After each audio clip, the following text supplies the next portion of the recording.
Hello, I'm up to chapter 6 now, the jump to universality. This chapter is about a theme that runs through so much of David's work, universality. I can't get a grip on just how well understood or misunderstood or perhaps just underappreciated this particular concept of universality is. You don't hear it much. You don't hear of it much. I guess it is underappreciated, and I think this chapter really is, when it's understood well enough, provides an avenue towards the solution of some philosophical discussions. One of those would be the foretelling of the next chapter, chapter 7, which is called Artificial Creativity. And there the discussion is in large part about artificial general intelligence. But for now, what we can say is that, and I'll probably say this again in the next video, the key issue with artificial intelligence versus artificial general intelligence is that many people who are concerned about AI, the narrow sort, are concerned it will be better than us at everything possible. The argument goes like this. Presently, AI will beat humans at chess now every single time they play, and at many other games like Go or whatever else. AI, in other words, dumb computers, can beat us at mental arithmetic, at multiplying or dividing big numbers, or these days you can even go online and they'll do calculus for you. They'll do integration faster than you ever could. They'll find derivatives faster than you ever could. AI can beat us at driving now. It can probably make a better cup of coffee than a barista. So there is a long, long list of things that can be automated, in other words, things that digital computers, or narrow AI, can accomplish more efficiently than we can. Now the argument gets a little bit slippery because what some people then assume is, if you create a future AI, which can do every task that we can write a program for, and program a single artificial intelligence, perhaps a robot, with all of those, then we have an AI with superhuman capabilities across all known capabilities. And then you've got an AGI that's a superintelligence, right? No, that's wrong. That's very badly wrong. The key capacity of a human being is solving problems we do not yet have an algorithm for. In other words, things that cannot be automated. In the list of all AI programs, there is not a program for tasks not yet thought of that could need automation. In other words, a creativity algorithm. What does that have to do with anything? That would amount to a jump to universality, the topic of this chapter. A universal algorithm would not be one that was a superset of all currently existing known tasks, but rather something much shorter, presumably. It would be an algorithm which could simulate any other algorithm. It wouldn't be a big long list of other algorithms. It would be able to simulate any other, including algorithms for tasks not yet thought of.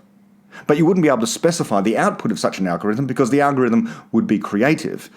What it would do would be unpredictable. And that's what we are. We will come to that kind of universality towards the end of this chapter. I am getting ahead of myself. David begins this chapter, chapter 6, and different to my other videos perhaps, I won't actually read directly from the first few pages of this chapter with the discussion about different languages and different types of writing.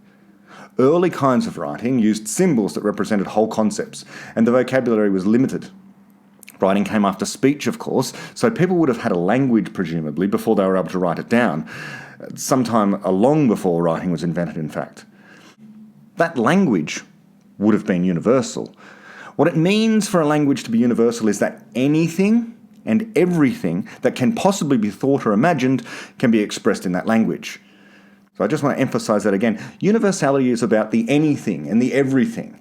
And different kinds of systems might be able to accomplish a wide repertoire of different tasks, but until that repertoire of tasks becomes all-encompassing, infinite, everything, all possible tasks, it doesn't have universality.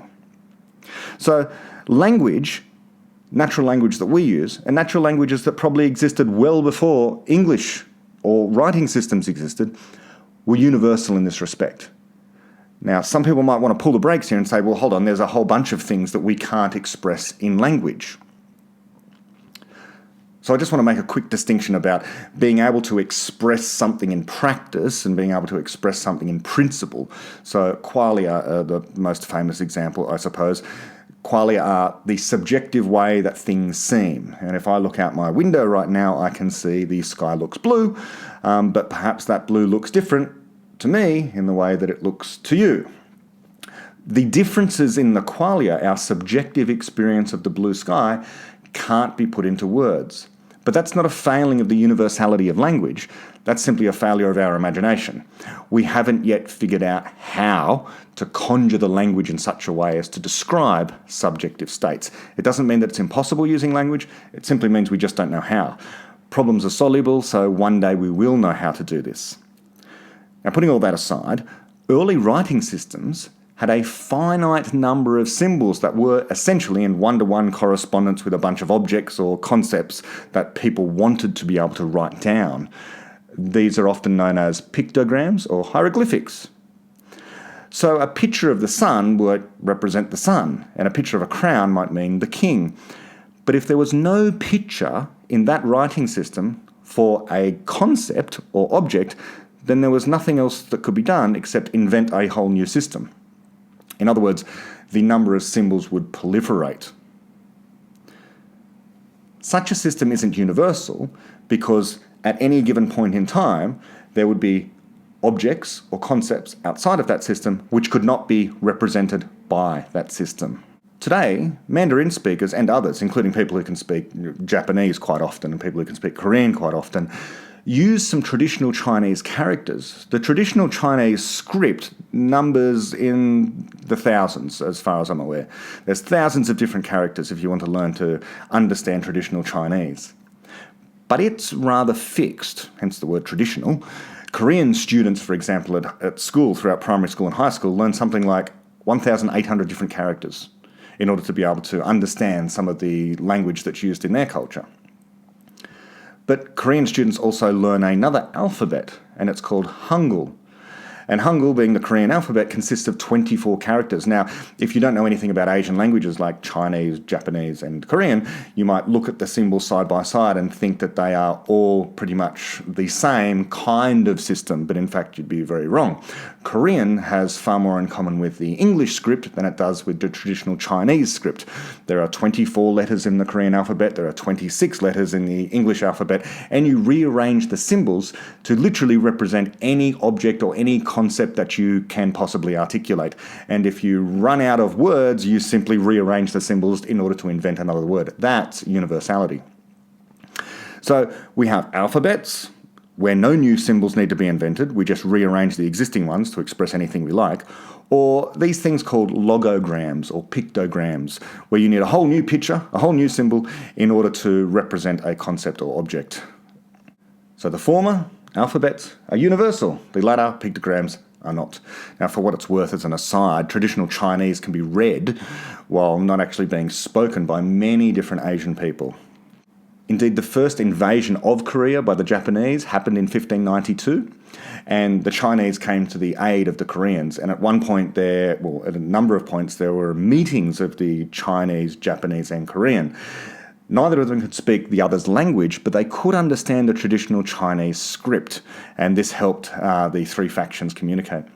Okay, back to the beginning of Infinity. David writes about how early scribes who invented alphabets probably never realised the great advances they made beyond hieroglyphics. This chapter is very much a historical overview of significant jumps that have happened to universality in various domains.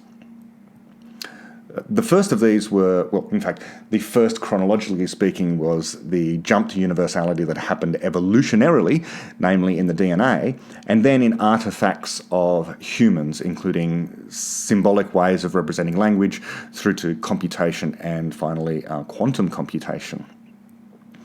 So let me begin my reading on page 127, where he's well into describing the importance of alphabets. So David writes here, "It is sometimes suggested that scribes deliberately limited the use of alphabets for fear that their livelihoods would be threatened by a system that was too easy to learn. But perhaps that is forcing too modern an interpretation on them. I suspect that neither the opportunities nor the pitfalls of universality ever occurred to anyone until much later in history.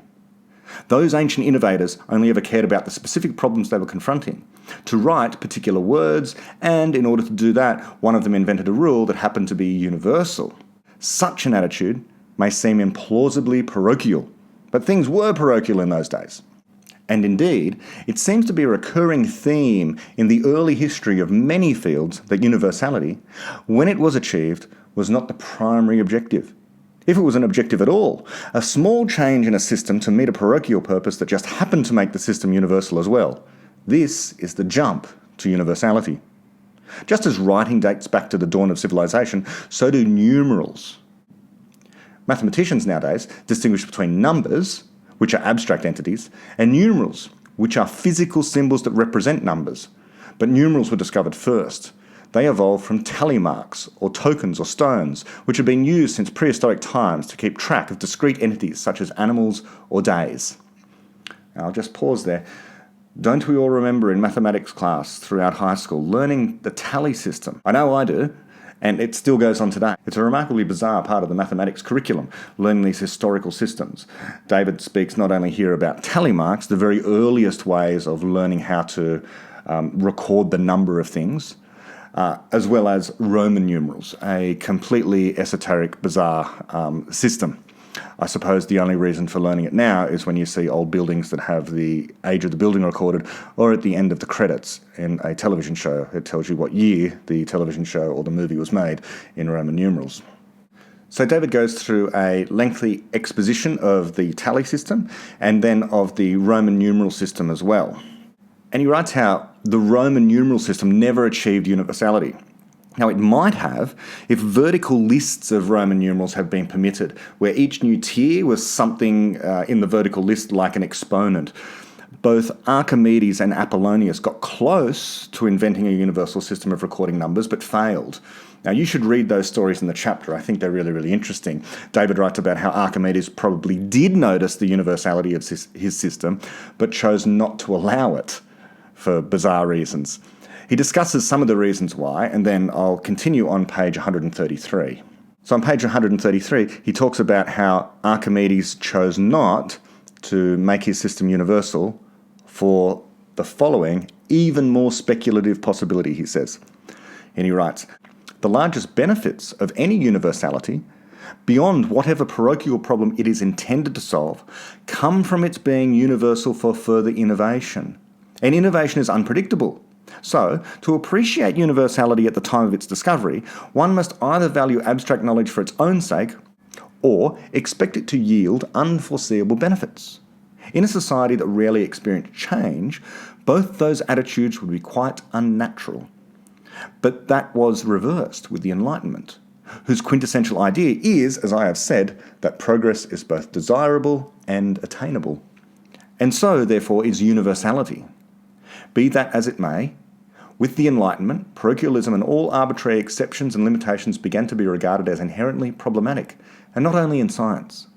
Why should the law treat an aristocrat differently from a commoner, a slave from a master, a woman from a man? Enlightenment philosophers such as Locke set out to free political institutions from arbitrary rules and assumptions. Others tried to derive moral maxims from universal moral expectations rather than merely to postulate them dogmatically. Thus, universal explanatory theories of justice, legitimacy, and morality began to take their place alongside universal theories of matter and motion. In all cases, universality was being sought deliberately as a desirable feature in its own right, even a necessary feature for an idea to be true, and not just as a means of solving a parochial problem. I'll pause there. This is remarkable. It talks about how the tradition of criticism that the Enlightenment gifted us with must work in concert with these jumps to universality, not only in the ways in which a universal system of recording numbers might be, but universality across all domains, including, most importantly, morality. Morality shouldn't be applied differently to one person as compared to another, but rather everyone in the same way. That's the universality, where everyone is treated in the same way. Universality is important as a fundamental principle upon which so many of our intellectual domains rest, and therefore the ways in which problems will be solved. A roadblock is having rules that have arbitrary exceptions. The arbitrary exception to any of these fundamental, universal principles are the very thing that is going to stop progress. And so when they're spotted, that's a great way to correct an error. If you can remove an arbitrary rule such that your system becomes universal, you're going to make progress. I'll continue. A jump to universality that played an important role in the early history of the Enlightenment was the invention of movable type printing. Movable type consisted of individual pieces of metal, each embossed with one letter of the alphabet. Earlier forms of printing had merely streamlined writing in the same way that Roman numerals streamlined tallying. Each page was engraved on a printing plate, and thus all the symbols on it could be copied in a single action.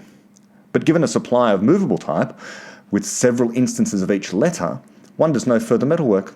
One merely arranges the type into words and sentences. One does not have to know, in order to manufacture type, what the documents that it will eventually print are going to say. It is universal. Okay, so this is just another example of universality in technology. We have a system of being able to print books that no longer require us to etch into metal or to bang a piece of metal out with the entire page. Instead, all you need is type, movable type, little bits of metal, each of which has a letter on it, letter printed on it, and you would have many such letters. I appear to be explaining the blindingly obvious here, but it's important to understand the significance of such a incremental change. This incremental change of going from etching out the entire page on a piece of metal to instead, you'd think it's a small change, but it's a huge change, because suddenly you get universality. You go from the entire page being etched onto a piece of metal, which then can be printed over and over again, to instead having individual pieces of metal with letters on them. And now you can represent literally any possible text that could ever be written, unlike in the first system. So I'm going to skip a little. In these discussions, people talk about the programmable loom as well, which David mentions as well. So I'll skip that and move straight on to the history of the universal computer. And so I'm up to page 135 now, and David writes, "The most momentous such technology is that of computers, on which an increasing proportion of all technology now depends, and which also has deep theoretical and philosophical significance. The jump to computational universality should have happened in the 1820s, when the mathematician Charles Babbage designed a device that he called the difference engine, a mechanical calculator which represented decimal digits by cogs, each of which could click into one of 10 positions. His original purpose was parochial, to automate the production of tables of mathematical functions such as logarithms and cosines, which were heavily used in navigation and engineering. At that time, they were compiled by armies of clerks known as computers, which is the origin of the word, and were notoriously error-prone. The difference engine would make fewer errors because the rules of arithmetic would be built into its hardware. To make it print out a table of a given function, one would program it only once, with the definition of the function in terms of simple operations. In contrast, human computers had to use or be used by both the definition and general rules of arithmetic, thousands of times per table, each time being an opportunity for human error." Okay, and then David mentions in that part there that the difference engine was able to calculate or compute the results of different complex functions like cosines and logarithms. This is based on the work of somebody called Brooke Taylor, and if anyone does mathematics at university, they have to go through Taylor series. A Taylor series is a rather remarkable concept where you can take any old function that you like, it doesn't involve complex numbers, any old function that you like, and you can represent it as a series of multiplications and additions. And like I say, anyone who's done undergraduate maths has to go through many exercises repeatedly doing these Taylor series expansions, as they're called. Okay, so I'm going to skip the next short part, and David writes about how the difference engine was improved by someone making it programmable. Charles Babbage made it programmable. And this new machine was called the Analytical Engine, and David writes, "Babbage and his colleague, the mathematician Ada, Countess of Lovelace, knew that this machine, the Analytical Engine, would be capable of computing anything that human computers could, and that this included more than just arithmetic. It could do algebra, play chess, compose music, process images, and so on. It would be what is today called a universal classical computer. I shall explain the significance of the proviso classical in Chapter 11 when I discuss quantum computers which operate at a still higher level of universality. Neither they nor anyone else for over a century afterwards imagined today's most common uses of computation, such as the internet, word processing, database searching, and games. But another important application they did foresee was making scientific predictions. The Analytical Engine would be a universal simulator, able to predict the behaviour to any desired accuracy of any physical object given the relevant laws of physics. This is the universality that I mentioned in Chapter 3, through which physical objects that are unlike each other and dominated by different laws of physics, such as branes and quasars, can exhibit the same mathematical relationships. I'll pause there. Here's one of the most philosophically significant issues that David raises in both the Beginning of Infinity and the Fabric of Reality.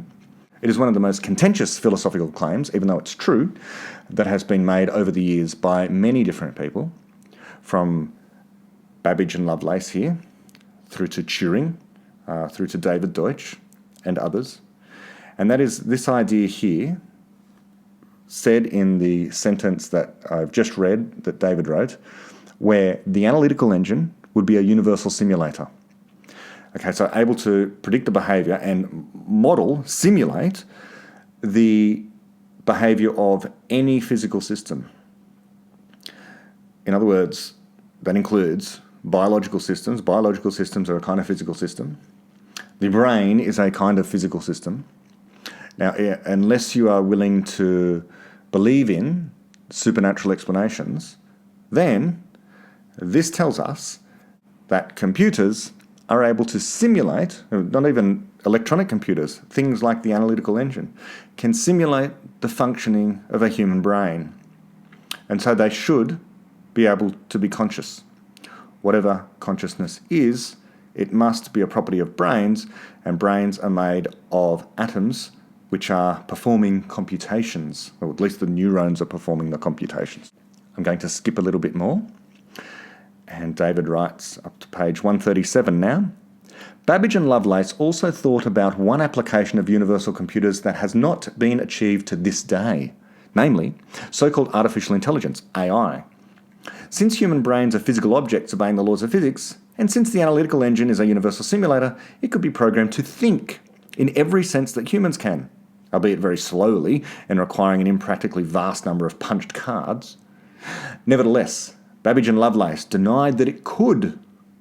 Lovelace argued that the Analytical Engine has no pretensions whatever to originate anything. It can do whatever we know how to order it to perform.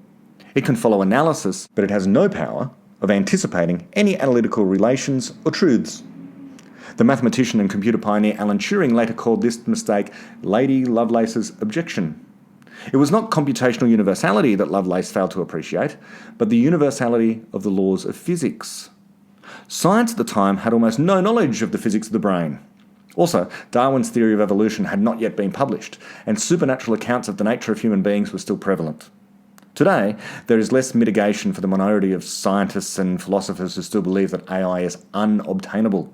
For instance, the philosopher John Searle has placed the AI project in the following historical perspective. For centuries, some people have tried to explain the mind in mechanical terms, using similes and metaphors based on the most complex machines of the day. First, the brain was supposed to be like an immensely complicated set of gears and levers. Then it was hydraulic pipes, then steam engines, then telephone exchanges. And now that computers are our most impressive technology, brains are said to be computers. But this is still no more than a metaphor, says Searle, and there is no more reason to expect the brain to be a computer than a steam engine. I'll pause there. And this is,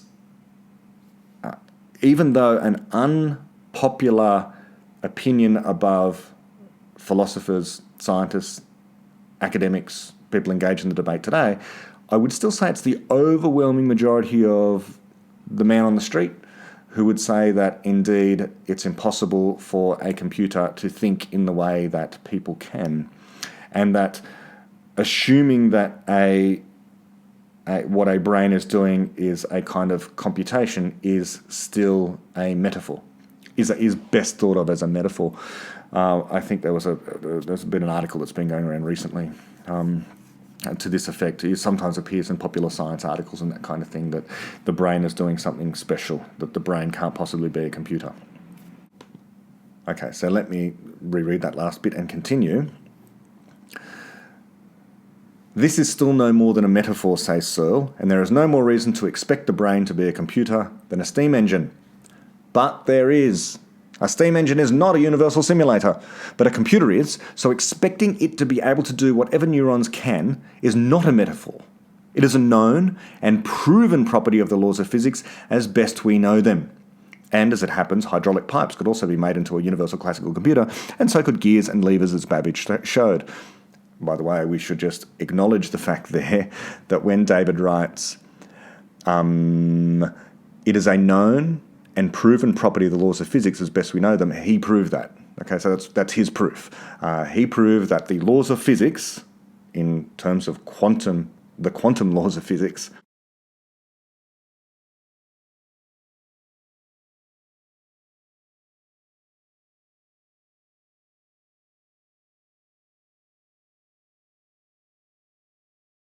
okay, we just need to acknowledge something before we do move on. I'll just reread this section again, where David writes, but a computer is, so expecting it to be able to do whatever neurons can is not a metaphor. It is a known and proven property of the laws of physics. Pause there. Important to realise that known and proven property of the laws of physics was proven by David Deutsch. So that's the seminal 1985 paper where he shows how the field of computation, what was previously the mathematics of computation, if you like, was in fact a branch of physics. Because computers are made out of atoms, atoms obey the laws of quantum theory, so therefore there can be such a thing as a quantum theory of computation. So let's continue. David writes, ironically, Lady Lovelace's objection has almost the same logic as Douglas Hofstadter's argument for reductionism, see Chapter 5. Yet Hofstadter is one of today's foremost proponents of the possibility of AI. That is because both of them share the mistaken premise that low-level computational steps cannot possibly add up to a higher-level I that affects anything. The difference between them is that they chose opposite horns of the dilemma that poses. Lovelace chose the false conclusion that AI is impossible, while Hofstadter chose the false conclusion that no such I can exist. Okay, so this is also, I'll just pause there, this is me speaking. This is also, I think, the mistake of some people who are fascinated by meditation and introspection. That on introspection, they can't find an I.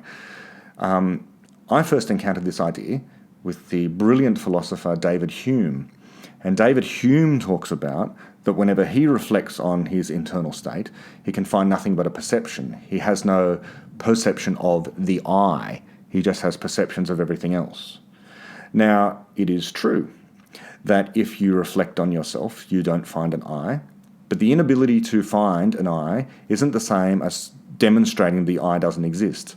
It's exactly the same error as searching for God everywhere and assuming on the basis of searching your entire bedroom, or your entire world, the universe as you know it, and being able to find God, that is somehow a refutation of the fact that God exists. Now, there might be other reasons to reject God, but you can't form an exhaustive search.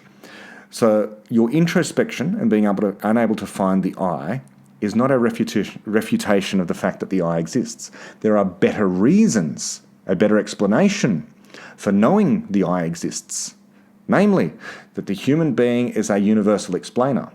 Now, when you are introspecting and you're attempting deliberately not to explain anything, and this is what meditators do, to calm their mind and to clear their mind of all questions, and to not contemplate anything, and to notice thoughts merely as thoughts and not as part of oneself, they then conclude on that basis that because there is no sensation of the self, that therefore there is no self. That's a mistake. There's a whole bunch of things we might not have a sensation of, but nonetheless still exist. We exist because we are universal explainers, and we can explain anything. It's the potential of what we can do that gives us ourselves. We'll come to the remarkable explanation of what a person is towards the end of this chapter as well. It's a theme that runs throughout the book. We are intimately tied with the production of knowledge. We're intimately tied with the physics of computation. Okay? A human being is the nexus of these two things in large part. Let me continue. David writes, because of Babbage's failure, either to build a universal computer or to persuade others to do so, an entire century would pass before the first one was built. During that time, what happened was more like the ancient history of universality. Although calculating machines similar to the difference engine were being built by others, even before Babbage had given up, the analytical engine was almost entirely ignored, even by mathematicians. In 1936, Turing developed the definitive theory of universal classical computers. His motivation was not to build such a computer, but only to use the theory abstractly to study the nature of mathematical proof. And when the first universal computers were built, a few years later, it was, again, not out of any special intention to implement universality. They were built in Britain and the United States during the Second World War for specific wartime applications. Now I'm going to skip a bit about the history of ENIAC, the first universal computer that was built using vacuum tubes. And David writes, after skipping a bit, David writes, it is a remarkable fact that, in that sense, that is to say, ignoring issues of speed, memory capacity, and input-output devices, the human computers of old, the steam-powered analytical engine with all its literal bells and whistles, the room-sized vacuum computers of the Second World War, and present-day supercomputers, and your mobile phone, I'll just add, and anything else that pretty much has a computer in it, all, David writes, all have an identical repertoire of computations. In other words, they can do precisely the same thing. Some will just do it faster, some will do it slower. David writes, another thing that they all have in common is that they are all digital. They operate on information in the form of discrete values of physical variables, such as electronic switches being on or off, or cogs being at 1 of 10 positions.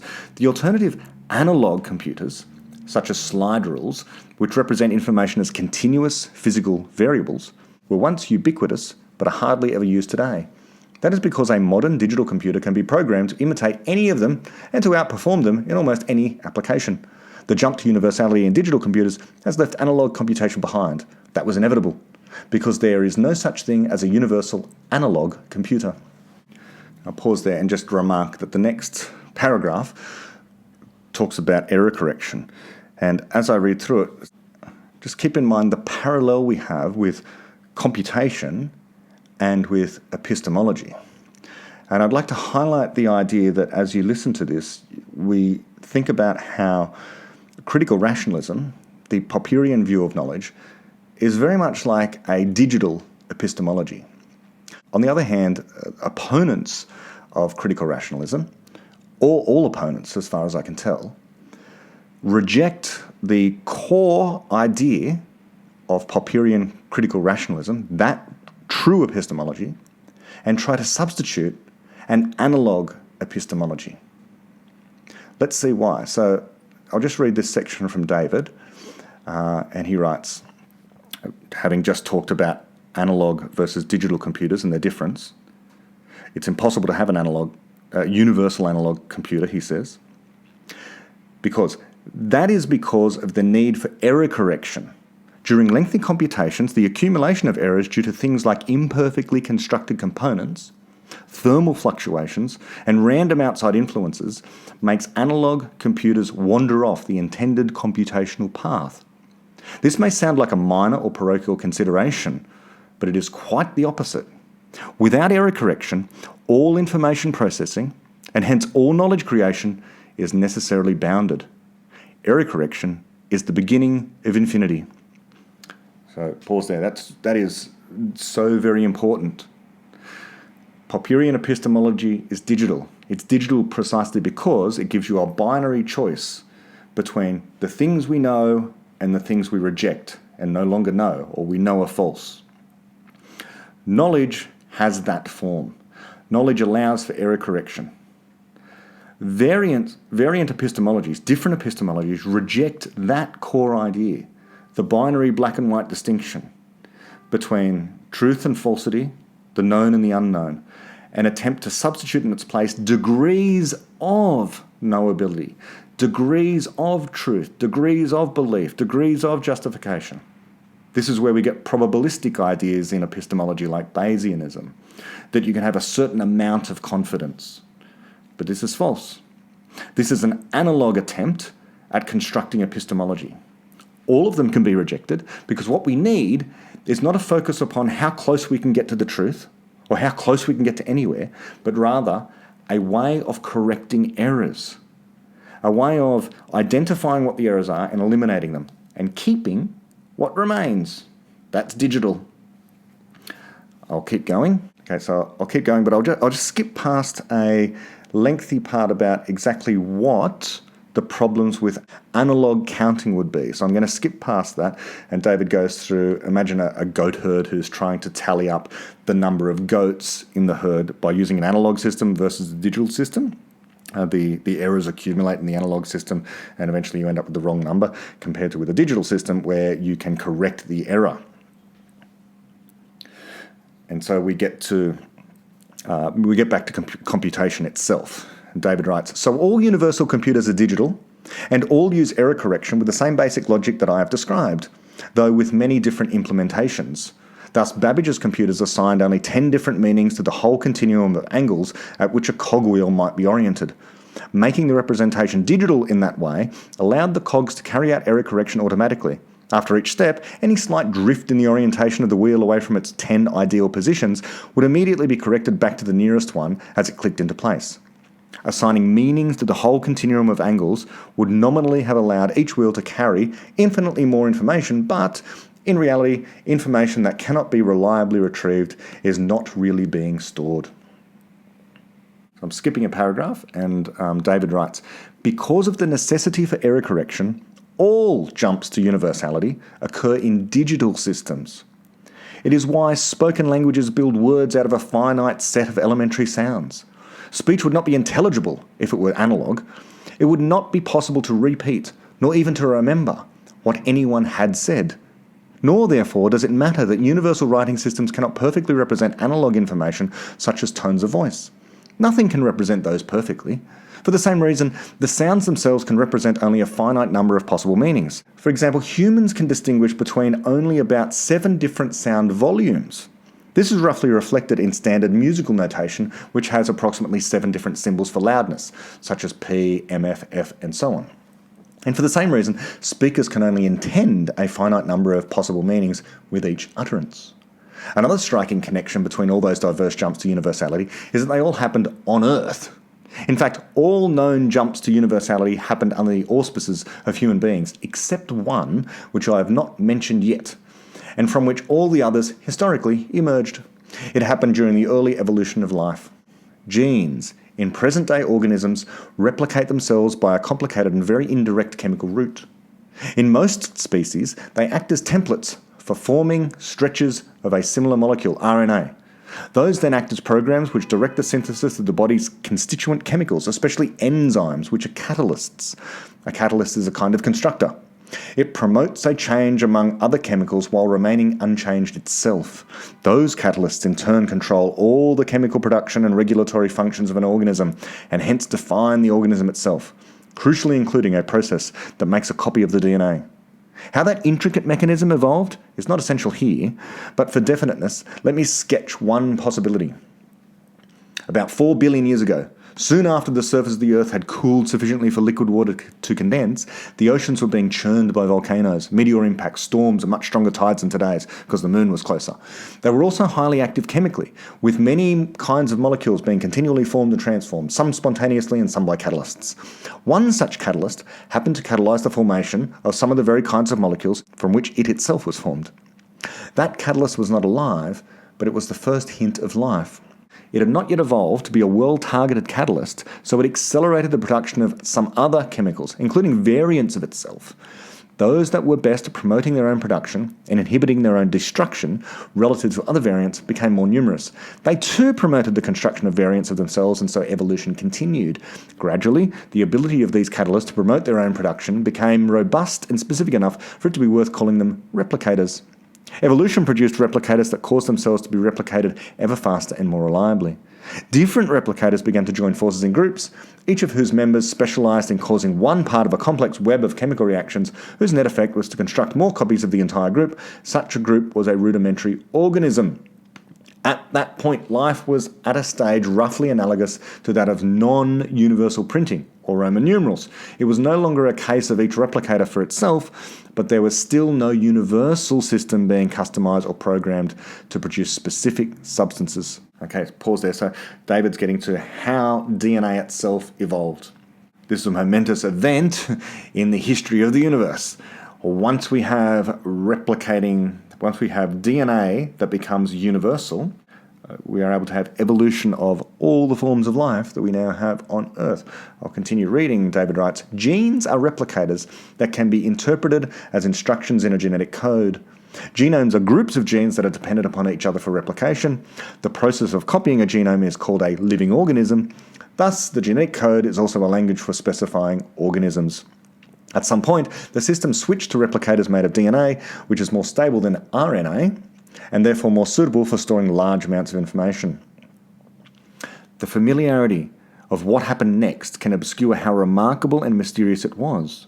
Initially, the genetic code and the mechanism that interpreted it were both evolving along with everything else in the organisms.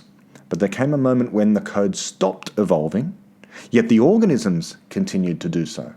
At that moment, the system was coding for nothing more complex than primitive single-celled creatures, yet virtually all subsequent organisms on Earth to this day have not only been based on DNA replicators, but have used exactly the same alphabet of bases grouped into 3 base words with only a small variation in the meaning of those words. That means that, considered as a language for specifying organisms, the genetic code has displayed phenomenal reach. It evolved only to specify organisms with no nervous systems, no ability to move or exert forces, no internal organs, and no sense organs, whose lifestyle consisted of little more than synthesizing their own structural constituents and then dividing into 2. And yet the same language today specifies the hardware and software for countless multicellular behaviours that had no close analogue in those organisms, such as running and flying and breathing and mating and recognising predators and prey.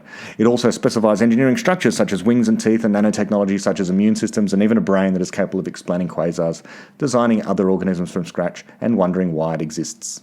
I'll pause there. Now, I don't know if this is a well understood area of biology. I don't think that it is. Exactly how the DNA molecule is able to contain information sufficient to describe not only bacteria, but everything through to a human being, and a dinosaur, and flying things and swimming things. It's rather remarkable.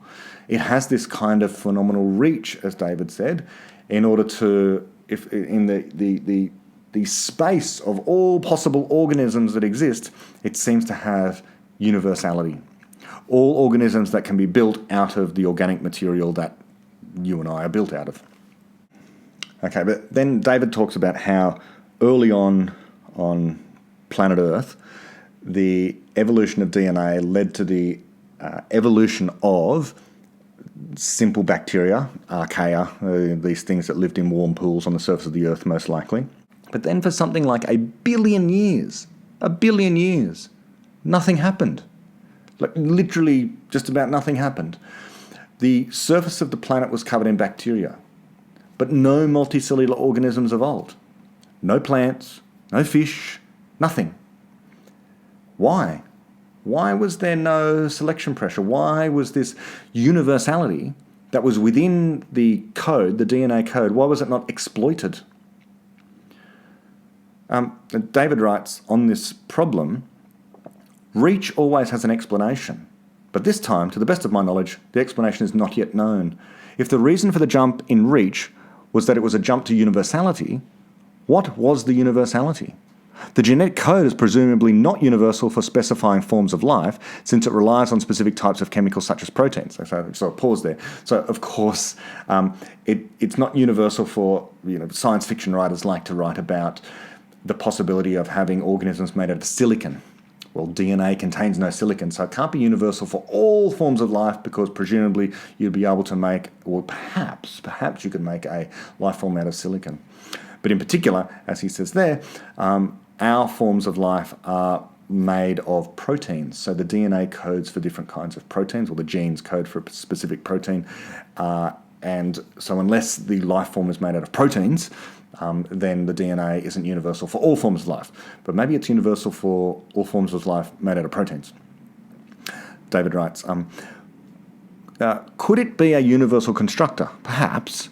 It does manage to build with inorganic materials sometimes, such as the calcium phosphate in bones or the magnetite in the navigation system inside a pigeon's brain. Biotechnologists are already using it to manufacture hydrogen and to extract uranium from seawater. It can also program organisms to build constructors outside their bodies. Birds build nests, beavers build dams.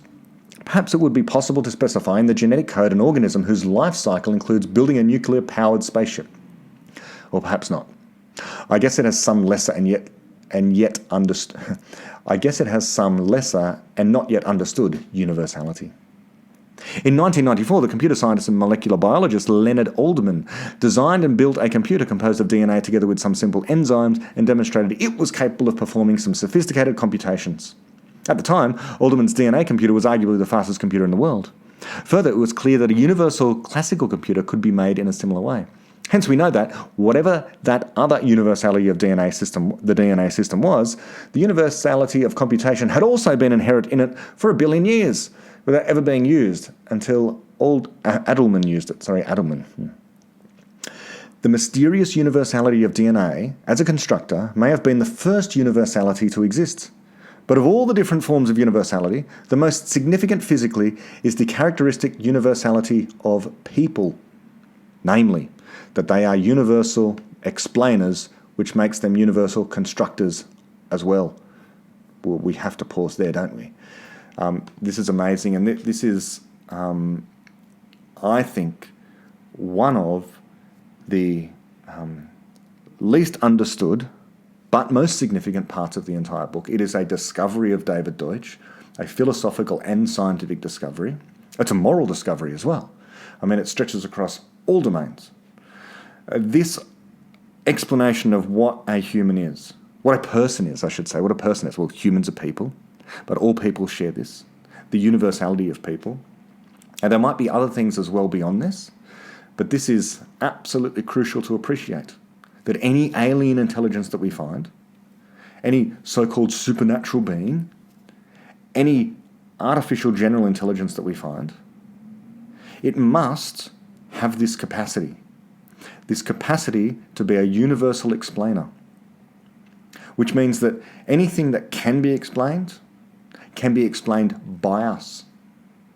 And given David's discovery of how computation is a part of physics, and you can have a physical system, namely a quantum computer, that can simulate the behavior of any other system, and we, as universal explainers, can perform, we can do exactly what a universal computer can do. We can act as a Turing machine, and a Turing machine can simulate any physical system. The universal Turing machine can simulate any physical system. So this is a poorly understood area of physics, philosophy, morality, computation, this idea of what people are. People are universal explainers. A universal explainer is another level of abstraction above the universal computer. We can do what a universal computer can do. A universal computer doesn't really need to do much more than make marks on paper. And we can do that. We can make marks on paper. So we can do what a universal computer can do. Beyond that, we can also explain stuff. And an explanation is a kind of computation, but you can be a universal computer without being a universal explainer. Okay, the computer on which I'm recording this right now is not a universal explainer, but it's a universal computer. Now, what's needed for that extra step? We don't know. Okay, it's something to do with creativity. It's probably something to do with free will. These things are tied up possibly intimately together in ways that we don't fully understand yet. But this is a massive advance in the philosophy of what's going on. That people are universal explainers. So let me just read this last paragraph again, I'll read it in its entirety. The mysterious universality of DNA as a constructor may have been the first universality to exist. But of all the different forms of universality, the most significant physically is the characteristic universality of people. Namely, that they are universal explainers, which makes them universal constructors as well. The effects of that universality are, as I have explained, explicable only by means of the full gamut of fundamental explanations. It is also the only kind of universality capable of transcending its parochial origins. Universal computers cannot really be universal unless there are people present to provide energy and maintenance indefinitely. And the same is true of all those other technologies. Even life on Earth will eventually be extinguished unless people decide otherwise. Only people can rely on themselves into the unbounded future. And that's the end. Terminology there, let's just read the terminology. The jump to universality is the tendency of gradually improving systems to undergo a sudden or large increase in the functionality, becoming universal in some domain. Okay, yes, so generally progress happens incrementally, and this is what's happening in AI at the moment. So AI is having this incremental improvement. But the jump to universality isn't just, it's not expected by it's not expected to just happen simply by virtue of the fact that you've had a large number of incremental improvements. What we need for that jump to universality from AI to AGI is a philosophical incremental improvement. And that's the mistake that people working in the area seem to not have quite cottoned onto. Now, David also mentions there that all of this human universality is explicable only by means of the full gamut of fundamental explanations. And where do you get those fundamental explanations? The Fabric of Reality, which has just had the audio book recorded, which I would encourage everyone to get a hold of. The Fabric of Reality, of course, goes through our most fundamental explanations of reality. And that's what's just mentioned there. So if you really want to understand the nature of a person, you should have some understanding of the theory of computation, the theory of evolution, quantum theory, and the theory of knowledge, okay, or epistemology. This was a remarkable chapter, and it's really leading us straight into chapter 7 about artificial creativity, which is going to be a very exciting chapter, all about artificial general intelligence. So I look forward to seeing you again then. Bye-bye.